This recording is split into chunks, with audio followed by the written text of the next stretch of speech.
আসসালামু আলাইকুম, আমি আবু বক্কর আবারও ফিরে এলাম পরবর্তী নেক্সট ক্লাসে। তোমাদের কালকে আমি বলেছিলাম পরবর্তী নেক্সট ক্লাস আমরা লেকচার নাম্বার 2। আজকে আমরা অনুপাতের কিছু আজকে অঙ্ক করব, যেটা কোষে দেখি আমরা 5.1। ঠিক আছে, তো আজকে তাহলে শুরু করছি। প্রত্যেকে সবাই কেমন আছে বলো? সবাই ভালো আছো? পড়াশোনা কেমন চলছে তোমাদের সবার? ভালো চলছে তো নাকি? পড়াশোনা চালিয়ে যাও। তুমি যেহেতু তোমাকে সবসময় ভাবতে হবে তুমি মাধ্যমিক ক্যান্ডিডেট, তোমাকে পড়াশোনা করতেই হবে, একটা ভালো রেজাল্ট তোমাকে এটা করতে হবে, তোমাকে বাবা মাকে একটা ভালো রেজাল্ট তোমাকে দিতে হবে। ঠিক আছে, তো আশা করছি শুরু করি তাহলে নাকি? তাহলে প্রথমে দেখতে পাচ্ছ চ্যানেলের নাম কি, maths by Abu Bakkar. Class 10-এর আমরা অনুপাত ও সমানুপাতের আজকে লেকচার নাম্বার 2-এর 5 পয়েন্ট কোষে দেখি 5.1-এর অঙ্কগুলো আজকে সমাধান করব। ঠিক আছে, তো চলো তাহলে। প্রথমে তোমরা সবাই প্রত্যেকে বইটা নিয়ে বসে যাও, কারণ বইয়ে সবগুলো কোশ্চেনগুলো দেওয়া আছে। জাস্ট আমি এখানে অ্যান্সারটা করব। অ্যান্সার শিট এখান থেকে দেখে নোটস করে নিতে হবে। ঠিক আছে, তাহলে দেখো বলেছে প্রথম কোশ্চেন, নিচের রাশিগুলি অনুপাতে প্রকাশ করতে বলছে ও অনুপাতগুলি সাম্যানুপাত না লঘুনুপাত না গুণানুপাত বুঝে লিখতে বলেছে। তো এখানে আমি এখানে লিখছি পাশে, যেটা কত বলতো, কেডি নাম্বার কত, কেডি 5.1। ওকে, তাহলে এখানে দেখো প্রথম যে অঙ্কটা আছে এক নম্বর যে অঙ্কটা আছে, দেখো 4 মাস আছে না, 4 মাস এবং কি আছে 1 বছর, 1 বছর কি আছে বলো, 6 মাস। তো মেন কথা হচ্ছে এখানে 4 মাস আছে আর এখানে বছর আছে, মাস আছে। তো হয় মাসে রূপান্তরিত করতে হবে, নাহলে বছরে রূপান্তরিত করতে হবে। তো সবথেকে বেস্ট উপায় যে 1 বছর সমান কত মাস, তাহলে বলো 1 বছর সমান হচ্ছে 12 মাস। তাহলে বুঝতে পারছি আমি কথা। ঠিক আছে, তাহলে কী করবো এখানে, তাহলে 4 মাস, তো 4 মাস রেখেই দিলাম। ঠিক আছে, এখানে 1 বছর আছে, 1 বছর 6 মাস। তাহলে লিখতে পারি 1 × 12 প্লাস কত 6, পাশে কি লিখবো মাস। তাহলে 12 আর 6 কত, তাহলে 18। তাহলে কত পেলাম, তাহলে 18 মাস পেলাম। তো যেহেতু অনুপাত চেয়েছে তোমার 4 × কত, তাহলে 4 অনুপাত কত, 4 কত 18। ওকে, 4 কত 18। তাহলে কাটাকাটিগুলো কত হবে, 2 দিয়ে কাটো, 2 দিয়ে 4 আর 9 দিয়ে 18। তাহলে এখানে আমরা কিন্তু অনুপাতটা পেয়ে গেলাম, এখন মেন কাজ হচ্ছে আমাদের যে এটা কোন অনুপাত, লঘু অনুপাত না গুরু অনুপাত। তাহলে আমি বুঝতে পারছি যে 2:9 সমস্ত কী লিখতে পারি, তাহলে বলো কী বলতে পারি, 2/, কত তাহলে 2/9। তো আমি বলেছিলাম যে লব যদি ছোট হয় এবং হর যদি বড় হয় তাহলে ওটা কী অনুপাত, লঘু অনুপাত। তাহলে এই অনুপাতটা কী হবে, তাহলে বলো এটা কি, less than 1, greater than 1, less than 1। তাহলে কী বলতে পারি, তাহলে এটা যে 2/9টা কী হবে, তাহলে লঘু অনুপাত। তাহলে বুঝতে পারছো আমার কথা, 2/9 এটা কী, তাহলে অতএব ইহা লঘু অনুপাত। ঠিক আছে, তাহলে 2/9 লেস দেন 1 ইহা কি, লঘু অনুপাত। ঠিক আছে, আমি 4-এর 1 নম্বরটা কমপ্লিট করলাম। 4-এর 2 নম্বর অঙ্কটা দেখো কী আছে বলো তো। 4-এর 2 নম্বর অঙ্কটা, 4-এর 2 নম্বর হচ্ছে 75 পয়সা এবং 1 টাকা 25 পয়সা। 75 পয়সা ও 1 টাকা 25 পয়সা আছে।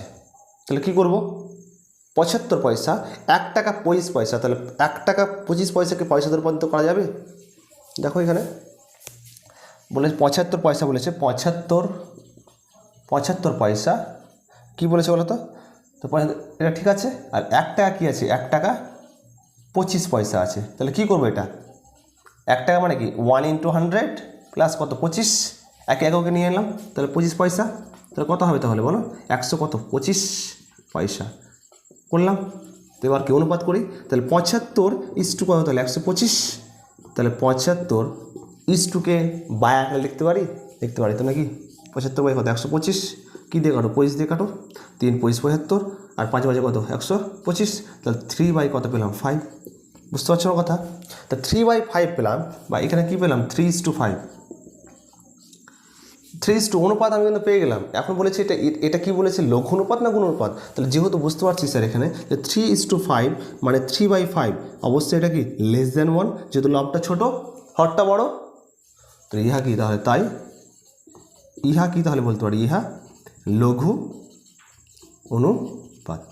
ঠিক আছে, সবাই বুঝতে পারছো? তাহলে 3/5 লেস দ্যান 1, তাই ইহা কি একটি লঘু অনুপাত। ঠিক আছে, তো 1 আর 2 অঙ্কটা করলাম, কমপ্লিট করলাম। এখন কত করবো তাহলে? 3-এর অঙ্ক করবো।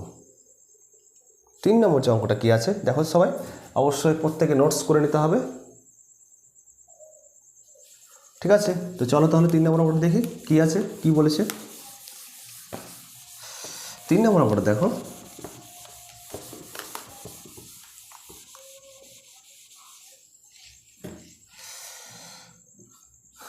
তিন নম্বর অঙ্কটা, 3 নম্বর যে অঙ্কটা আছে 60 সেমি ও 0.6 মিটার। 3 নম্বর অঙ্কটা কী আছে? একের যে 3 নম্বর অঙ্কটা আছে 60 সেন্টিমিটার আছে সেমি, আর কি আছে ও 0.6 মিটার। তাহলে হয় আমাকে সেমিতে নিয়ে আসতে হবে, অত নয় কিসে নিয়ে আসতে হবে, আমাকে মিটারে নিয়ে আসতে হবে। তো এখানে 60 সেন্টিমিটার আছে, এখানে 0.6 মিটার আছে। তাহলে কী করব? 60 সেমি আর 0.6 মিটার, তাহলে সেমি থাক, মিটারকে সেন্টিমিটার করব। তাহলে আমি জানি, তোরা সবাই ক্লাস 6 ক্লাসে পড়ছো, কিলো, হেক্টো, ডেকা, মিটার, ডেসি, সেন্টি, এটা কি মিলি। তাহলে কিলো, হেক্টো, ডেকা, মিটার ওপর থেকে নিচে আসলে কী করতে হয়? গুণ করতে হয়। আর নিচ থেকে যদি উপরে যেতে কী করতে হয়? ভাগ করতে হবে। Just basic knowledge. তো আমি মিটার থেকে সেমি যাবো, তাহলে 100 মানে 100 দিয়ে কী করতে হবে? গুণ করতে হবে। তাহলে কী করবো বলো? 0.6 মিটার আছে, তাহলে কী করবো? 0.6 ইন্টু কত? 100, পাশে কী লিখবো? সেন্টিমিটার। তাহলে 10 উঠাতে পারি, 10 উঠালে কত হবে? 10, 0 কাটবে, কত হবে তাহলে বলো? 6 ইন্টু 10 মানে কত? 6, 60 সেন্টিমিটার। যেহেতু অনুপাত চেয়েছে, তাহলে 60 কত হবে? 60 কাটাকাটিগুলো কত হবে? 1 কত হবে? 1। তাহলে 1:1 মানে আমি জানি যে 1 যার পূর্ব পদ ও উত্তর পদ সমান, তাকে বলা হয় কী বলা হয়? সাম্যানুপাত বলা হয়। তাহলে ইহা একটি কি, তাহলে কী হবে? তাহলে ইহা একটি সাম্যানুপাত। তাহলে ইহা একটি, তাহলে কি বলেছিল? সাম্যানুপাত। ওকে, সবাই বুঝতে পারছো? তো আমি এখানে করলাম কি, ওপর থেকে কিলো, হেক্টো, ডেকা, মিটার, ডেসি, সেন্টি, মিলি, যখন ওপর থেকে নিচে আসলাম তখন কি করলাম? গুণ করলাম। আর যখন নিচ থেকে উপরে যাবো তখন কী করতে হবে? ভাগ করতে হবে। এটা অবশ্যই মনে রাখতে হবে, ছোট্ট ছোট্ট জিনিস তোমাকে মনে রাখতে হবে। ঠিক আছে, তো চলো তাহলে 4 নম্বর অঙ্কটা কী আছে? 4 নম্বর অঙ্কটা আছে 1 পয়েন্ট কী আছে? 4 নম্বর 1.2 কিগ্রা, 1.2 কিগ্রা আছে। ঠিক আছে, আর কি আছে বলো তো? এবং 60 গ্রাম। তাহলে কিগ্রা, আর এখানে কি আছে? গ্রাম। তাহলে কিগ্রাকে গ্রাম করা যাবে, কিলোগ্রাম, হেক্টোগ্রাম, ডেকাগ্রাম, গ্রাম। তাহলে কিলোকে যদি গ্রাম করি তাহলে 1 কটা 0, 1, 2, 3, মানে 1000 দিয়ে কী করতে হবে? গুণ করতে হবে। তাহলে 1.2 কিগ্রা সমান 1.2 ইন্টু কত? 1000, পাশে কী লিখবো বলো? পাশে হচ্ছে গ্রাম। 10 উঠাতে পারে, 10 জন্য কি 10, 0 কাটবে, তাহলে কত হবে? তাহলে 12 ইন্টু 100 মানে কত? 1200 কি তাহলে গ্রাম। তাহলে 1200 গ্রাম পেলাম, এখানে 60 গ্রাম পেলাম। যেহেতু অনুপাত চেয়েছে 1200 ইস্টু কত? তাহলে 60। তাহলে 1200 ইস্টুকে বাই আকারে লিখতে পারি 60, 0 কাটবে, তাহলে কত? 6 দিয়ে কাটো, 6 একে 6, 6 দিয়ে কত? 12, 0 কত হবে? তাহলে 20 বাই কত? তাহলে 1, তাহলে 20 ইস্টু কি? তাহলে 1। তাহলে এটা অনুপাত আমি প্রকাশ করলাম। এটা বলেছে ইহা কি লঘু অনুপাত না গুণ অনুপাত? তাহলে দেখো বুঝতে পারছি যে 20/1 এটা কিন্তু গ্রেটার দ্যান কি 1, যেহেতু হরের লবের মান কি বড় আর হরের মান ছোট। তো গ্রেটার দ্যান মানে কি ইহা, তাহলে কি গুণ অনুপাত। তাহলে কী লিখব? তাই ইহা গুরু অনুপাত। ঠিক আছে, বুঝতে পারছো? তাহলে 20/1, তাই এই অনুপাতটা কি তাহলে গুরু অনুপাত। বুঝতে পেরেছ? তাহলে 1-3, 1-4 কমপ্লিট করলাম। আর এটা বেসিক যে নলেজ, এটা ইম্পর্টেন্ট ইনফরমেশন দিলাম, ভেরি ভেরি ইম্পর্টেন্ট ইনফরমেশন, অবশ্যই এটা নোটস করে নিতে হবে, ঠিক আছে? সবাই বুঝতে পারছো তো নাকি? বলো, সবাই কি বুঝতে পারছো?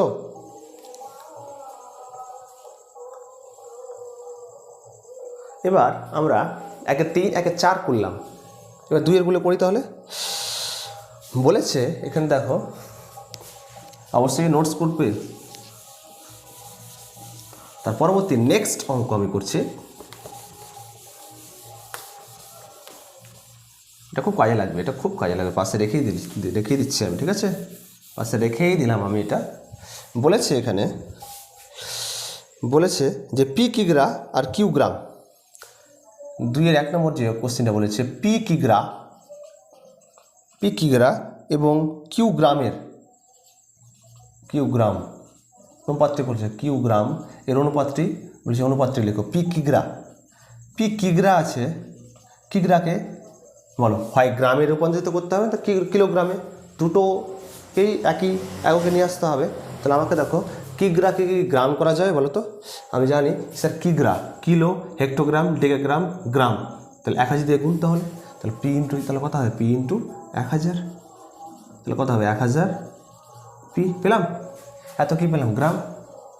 অলরেডি কিন্তু কিউ গ্রাম অলরেডি আছে, যেহেতু চেয়েছে আমাদের অনুপাত, তাহলে কী লিখবো তাহলে 1000 পি ইস টু কী তাহলে কিউ, ঠিক আছে? এটা হচ্ছে অনুপাত, বুঝতে পেরেছ? অনুপাতটি হচ্ছে 1000 পি ইস টু কি কিউ, এটা হচ্ছে অনুপাত। করলাম, বুঝতে পেরেছ 2-1 নম্বরটা। এবার 2 নম্বর অঙ্কটা দেখো, বলেছে যে এক্স দিন ও জেড মাসের মধ্যে অনুপাত নির্ণয় কখন সম্ভব হবে? এখানে বলেছে এক্স দিন ও জেড মাসের মধ্যে অনুপাত কখন সম্ভব হবে? তো অনুপাত তখনই সম্ভব হবে যখন কি হবে, দুটো একক সেম হবে, হয় দিনে রূপান্তরিত করতে হবে, নতুবা কি মাসে রূপান্তরিত করতে হবে। তাহলে এক্স দিন ও জেড মাসের মধ্যে অনুপাত তখনই সম্ভব হবে, কোশ্চেনটা বলেছে এক্স দিন ও জেড মাসের মধ্যে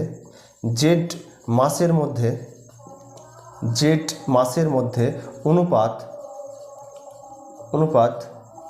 তখনই সম্ভব হবে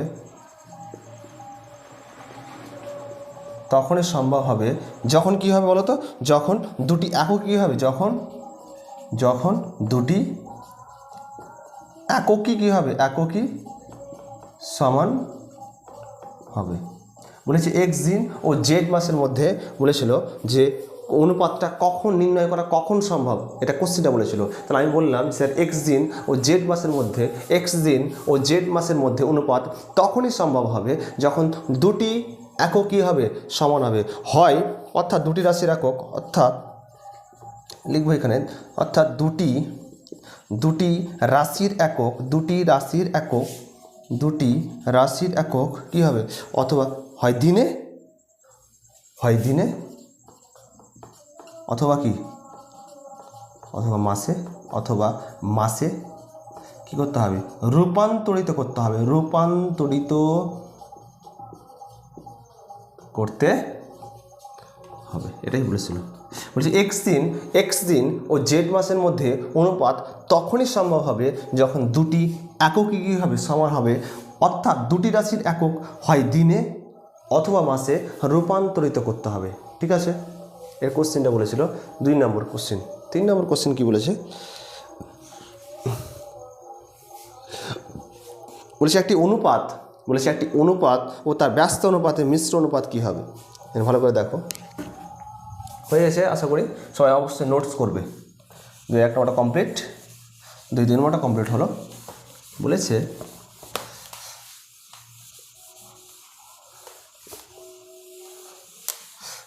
এখানে যে একটি অনুপাত ও তার ব্যস্ত অনুপাত, একটি অনুপাত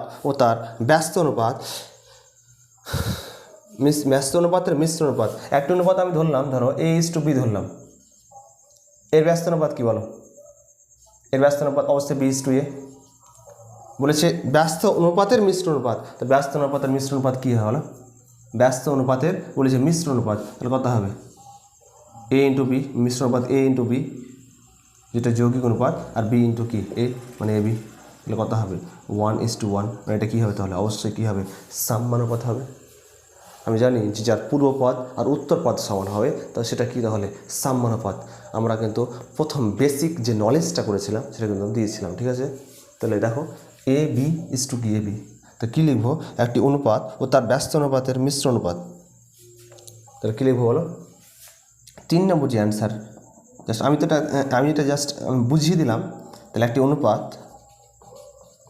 একটি অনুপাত ও তার মিশ্র অনুপাতের তার ব্যস্ত অনুপাতের মিশ্র অনুপাত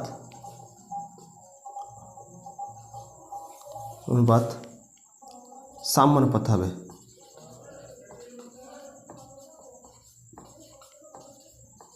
ঠিক আছে, একটি অনুপাত ও তার ব্যস্ত অনুপাতের মিশ্র অনুপাত কী হবে সাম্যানুপাত হবে। ঠিক আছে, আজকে আশা করছি একের অঙ্কগুলো করলাম নাকি, একের অঙ্কগুলো করলাম এবং একের অঙ্কগুলো কমপ্লিট করলাম এবং 2-এর অঙ্কগুলোর 1, 2, 3 কমপ্লিট করলাম। ঠিক আছে, সবাই প্রত্যেকে নোটস করবে এবং ভালো করে পড়াশোনা চালিয়ে যাও।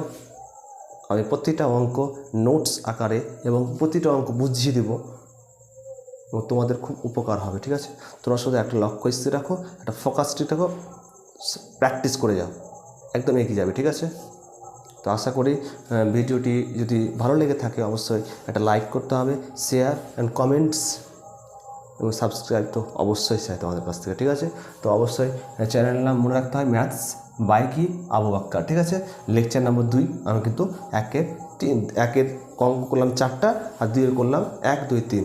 ঠিক আছে, আজকে এই পর্যন্ত থাকতে হলে এর পরবর্তী নেক্সট লেকচারে তোমাদের সাথে দেখা হবে। ঠিক আছে, ওকে, বেস্ট অফ লাক, পড়াশোনা চালিয়ে যাও, আল্লাহ সবাইকে ভালো রাখ। আসসালামু আলাইকুম।